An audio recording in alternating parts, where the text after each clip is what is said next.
भक्तजनों, माताओं, बहनों, सादर जय श्री कृष्णा। हमारे YouTube चैनल पर आप सबका बहुत बहुत स्वागत है। मैं श्रावणी चौबे आप सभी भक्तजन मेरा प्रणाम स्वीकार करें।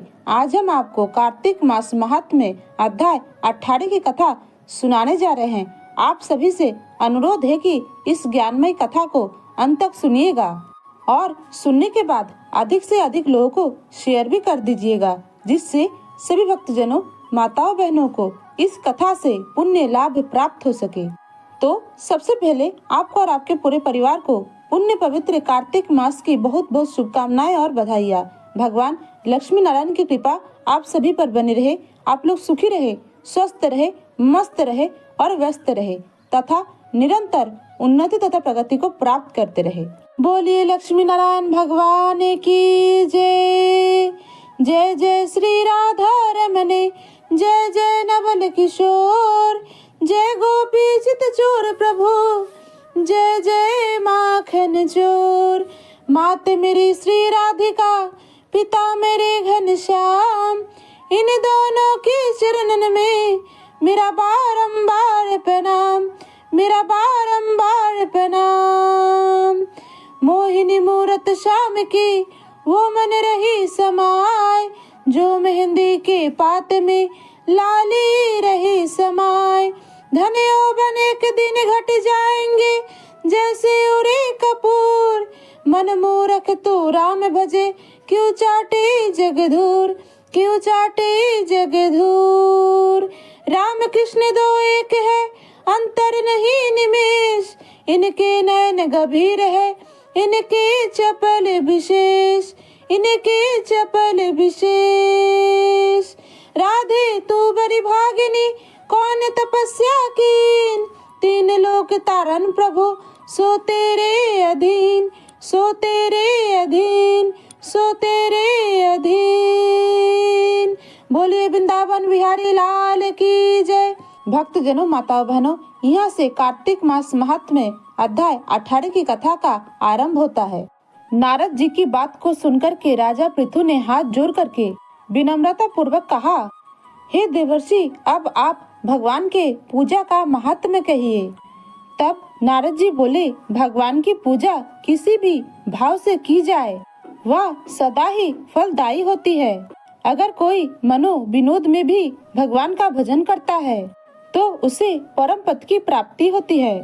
फिर श्रद्धा युक्त होकर भगवान के भजन करने वाले का गति मैं क्या कहूँ, इसका तो वर्णन ही नहीं किया जा सकता है। इसके संदर्भ में मैं तुम्हें एक अति प्राचीन इतिहास की कथा सुनाता हूँ। नारद जी ने कहा, कालिंदी पर्वत पर बसे दीर्घपुर नामक नगर में सुबाहु नामक एक राजा राज्य करता था। वह बड़ा ही धर्मात्मा और प्रजा का संतान की भांति पालन किया करता था। उसका धूम्रकेश नामक एक पुत्र था। राजा सुबाहु जितना धर्मचारी था, उसका पुत्र उतना ही दुष्ट और दुराचारी था। वह पर स्त्री ज्ञानी और चोर था और साथ में जुआरी और मदिरा पान करने वाला था। राजा ने उसे बहुत समझाया जिससे कि वह सुपथ पर चले, मगर वह ना माना। तब राजा ने उसे ताड़नाएं दी, किंतु वह किसी भी प्रकार से नहीं माना।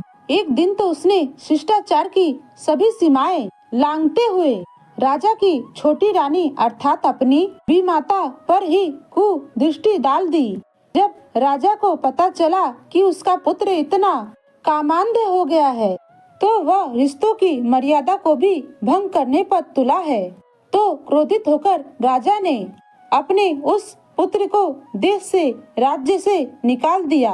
अब राजकुमार वनों में रहने लगा और भक्षे अभक्षे सभी का सेवन करता, मदिरा पीता तथा चोरी चकारी करके जो भी धन प्राप्त होता उसको वेश्याओं पर खर्च कर देता। इस प्रकार अनेक वर्षों व्यतीत हो गए। राजकुमार एक वन से दूसरे वन और दूसरे वन से तीसरे वन, इस प्रकार भटकते भटकते वह वृंदावन जा पहुंचा।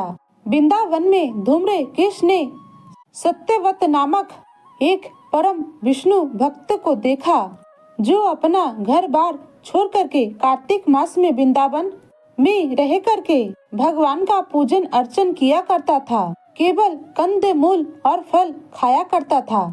हे राजन, वह भगवान से प्रतिदिन प्रार्थना करता था कि हे भगवान, इस दुख रूपी संसार में डूबते हुए मुझ दिन की रक्षा करो। श्री राधा जी सहित मैं आपको नमस्कार करता हूँ। इस प्रकार कहते कहते वह प्रेम मग्न होकर वह कभी रोने लगता और कभी हर्षित होकर के नाचने लगता, गाने लगता। नित्य प्रति का उसका यही व्यवहार था। देव योग से एक दिन धूम्र केश ने भी उस परम भक्त की इस क्रियाओं को देखी और रात्रि में एक वेश्या के घर पर आकर उसने मिट्टी के एक मूर्ति के समक्ष वैसे ही प्रार्थना और दूसरी क्रियाएं की, नाच गाना भी किया और सो गया। देव योग से तभी राजा के दूत भी वहां पर आ गए और उन्हीं के हाथों धूम्रकेश मारा गया। तत्पश्चात यमदूत वहां पर आए और उसे महापापी जान करके घसीटते हुए और मारते हुए यमराज के पास ले गए। उसे देखते ही यमराज सिंहासन से उठकर खड़े हुए और उन्होंने इसे पाद्य अर्घ्य आदि प्रदान किया और अपने दूतों को फटकारा कि हमारी आज्ञा के बाद भी वह विष्णु भक्त को यहाँ पर क्यों लेकर आए हैं, चाहे किसी भी भाव से क्यों ना किया हो। मृत्यु से पूर्व उसने कार्तिक मास में और वो भी वृंदावन धाम में भगवान का पूजन अर्चन किया है, अतः अब यह वैकुंठ का अधिकारी है। तत्पश्चात यमराज धूम्रकेश से मुखातिब हुआ।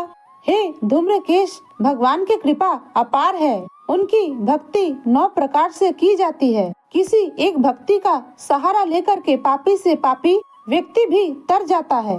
जिस प्रकार कथा श्रवण से राजा परीक्षित तरे, कीर्तन से सुखदेव जी, स्मरण से प्रहलाद जी, पाद सेवा से लक्ष्मी जी, पूजा पाठ से राजा पृथु, वंदना से अंकुर, सत्संग से सुग्रीव, मित्र भाव से अर्जुन, दान से राजा बलि आदि परम पद को प्राप्त हुए हैं, उस प्रकार तुमने भी चाहे जिस भाव से भगवान की पूजा तथा सेवा की है, तुम स्वर्ग के अधिकारी हो।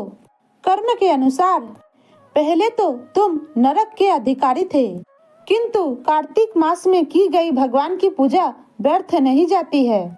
जहाँ पर भगवान शालिग्राम है, वहीं पर गंडकी नदी तथा अन्य तीर्थ है। हे राजन, धूम्रकेश को तनिक भी शास्त्रों का ज्ञान नहीं था, अतः वह करबद्ध होकर के यमराज से पूछा कि हे स्वामी, भगवान सभी नदियों को छोड़ करके गंडकी को कैसे प्राप्त हुए? कृपा करके मुझे यह संपूर्ण वृत्तांत सुनाइए। यहाँ तक की कथा सुनकर के महाराज पृथु ने भी देवर्षि नारद जी से यही प्रश्न किया था। तब नारद जी बोले, हे राजन पृथु, किसी समय वेदशिरा नामक ऋषि सर्वलोक के हित के कामना से गंगा जी के तट पर तपस्या कर रहे थे। उनके यह घोर तप से भयभीत हो करके इंद्र ने मंजू घोषा नाम की एक अप्सरा को उनके तपस्या भंग करने की उद्देश्य से वहां पर भेजा। मंजू घोषा वह रमणीय स्थल पर आकर अपने हाव भाव और नित्यादि से ऋषि की तपस्या भंग करने की चेष्टा करने लगी। हे महाराज, इसी प्रयास में उसने ऋषि के चरणों का स्पर्श किया तो ऋषि के रोम रोम खड़े हो गए, जिससे मंजू घोषा को भ्रम हुआ कि ऋषि उसके बस में हो गए हैं। अतः उसने निसंकोच उनके गले में अपनी बाहें डाल दी। इससे ऋषि की तंद्रा भंग हो गई और वह अत्यधिक क्रोधित हो उठे। उन्होंने मंजू घोषा को श्राप दिया कि तू मुझे पाप कर्म में घसीट करके इस संसार सागर में डालने का प्रयास करने आई है, इसलिए मैं तुझे आज ही श्राप देता हूँ कि तू नदी के रूप में परिवर्तित हो जा। ऋषि का श्राप सुनकर के मंजू घोषा रोते बिलखते बोली, हे मुनिराज, मैं श्राप योग्य नहीं हूँ, आप मुझे क्षमा करें। हे महाराज पृथु, जब मंजू घोषा ने इस प्रकार बार बार मुनि से क्षमा याचना की तो उन्हें इस पर दया आ गई और बोले, जिस समय भगवान विष्णु बिंदा के श्राप से शिला रूप होंगे तब वह तुम में स्थित होंगे, अतः तुम भगवान को धारण करने वाली होगी। इस प्रकार मेरे द्वारा दिया गया यह श्राप तुम्हारे लिए एक प्रकार का वरदान ही सिद्ध होगा। इस प्रकार के कथा को सुना करके यमराज राजकुमार धूम्रकेश से कहा, हे राजकुमार, जिस प्रकार अनजाने में भी किया गया पाप क्षमा योग्य नहीं होता है, उसी प्रकार अनजाने में किए गए भजन का सुफल भी अवश्य ही प्राप्त होता है। इसीलिए तुम भी अनजाने में किए गए भजन पूजन के फल स्वरूप वैकुंठ के अधिकारी बन गए हो, अतः अब तुम विष्णु लोक को गमन करो। तभी भगवान विष्णु के गण वहाँ पर आए और उसे एक दिव्य रथ में बैठा करके भगवान विष्णु के परम धाम को वैकुंठ लोक को लेकर के चले गए। इस प्रकार यहाँ पर कार्तिक मास महात्म्य अध्याय 18 की कथा का समापन होता है।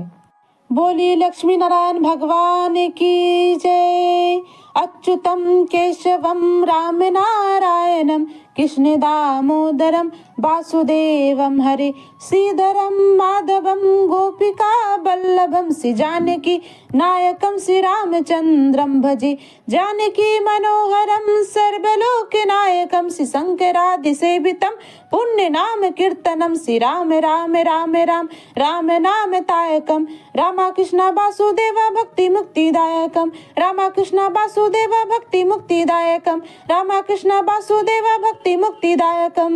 हरे राम राम राम हरे हरे हरे कृष्ण कृष्ण कृष्ण हरे हरे हरे राम राम राम हरे हरे हरे कृष्ण कृष्ण कृष्ण हरे हरे।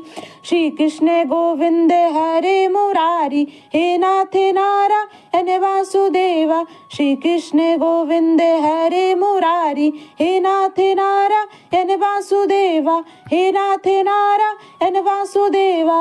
बोले गोपाल कृष्ण भगवान की जय, बाल कृष्ण भगवान की जय, लक्ष्मी नारायण भगवान की जय। धर्म की जय हो, अधर्म का नाश हो, प्राणियों में सद्भावना हो, विश्व का कल्याण हो। सनातन धर्म की जय हो, गौ माता की जय हो। आज के आनंद की जय हो, कल के आनंद की जय हो, परसों के आनंद की जय हो, कल परसों के आनंद की जय हो, बरसों बरसों के आनंद की जय हो। ओम नमो पार्वती पते, हर हर महादेव, हर काल हर कंटक हर दुख हर दारिद्र हर आनंद की लहर कर। भक्तजनों, माताओं बहनों, हमने जो ज्ञानवर्धक कथा आपको सुनाई है, इसको अधिक से अधिक लोगों को शेयर कीजिएगा, लाइक कीजिएगा, कमेंट कीजिएगा और हमारे चैनल को सब्सक्राइब भी कीजिएगा और साथ में अपनी इस बहन बेटी भाभी का साथ दीजिएगा। आगे बढ़ने का एक मौका अवश्य दीजिएगा। मिलते हैं कोई नए वीडियो में, तब तक के लिए सादर जय श्री कृष्णा, सादर धन्यवाद। जय राम जी की। हर हर महादेव।